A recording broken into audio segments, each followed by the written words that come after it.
તો મિત્રો શું તમને ખબર છે આ લોકેશન ક્યાંનું છે? તો મિત્રો જય શ્રી કૃષ્ણ, જય માતાજી, સ્વાગત છે તમારું મારા વ્લોગમાં। અત્યારે હું જાઉં છું ગામડે અને થેલો ખંભે મારી અને નીકળી ગયો છું, જોવો તમે। અને ફાઇનલી મિત્રો હું પહોંચી ગયો છું બસમાં અને બસ પણ આવી ગઈ છે। તો ચાલો બેસીએ એ બસમાં અને હવે બેસી ગયો છું બસમાં, જોવો તમે। અને એવો આ રીતના નજારો કેવો છે। અને એવો બસ આજે ખાલી હતી, એટલી બધી હતી નહીં, કેમ કે હવે ટ્રાફિક ના હોય ને એટલે। અને હવે બસ નીકળી ગઈ છે।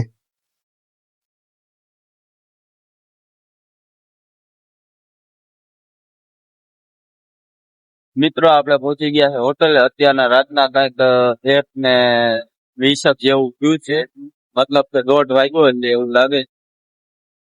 અને મિત્રો આપણે હોટલમાં પહોંચી ગયા છે, તો આપણે ચા નાસ્તો કરી લઈએ, મળીએ આગળ।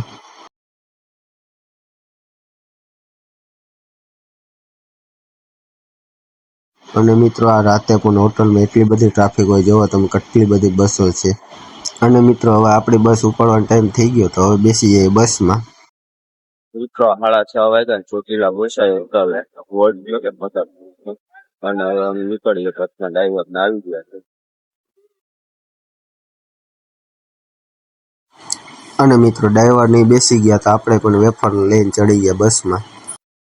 અને મિત્રો આ જોવો તો ખરી લોકેશન કેવું જોરદાર છે, કંઈ ઘટે નહીં એવું।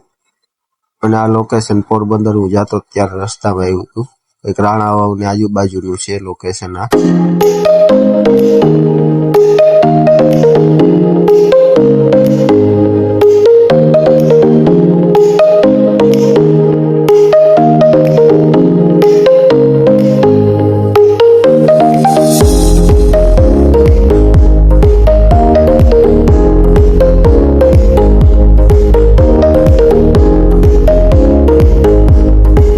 અને મિત્રો હવે પહોંચી ગયા છે આપણે બસના છેલ્લા સ્ટોપે અને બેસી ગયા રિક્ષામાં, જોવો તમે। તો મિત્રો આપણે પહોંચી ગયા પોરબંદર, ત્યારે 1 વાગ્યો છે અત્યારે મિત્રો 10 વાગ્યાની વાત છે, જોવો તો।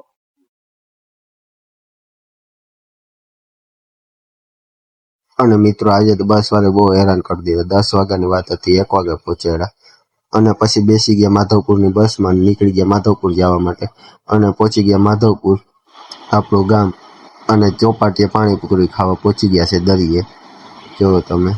કંઈ ઘટે નહીં એવી પાણીપુરી બનાવે છે મનીષભાઈ, અહીંયા 1 નંબર પાણીપુરી બનાવે છે।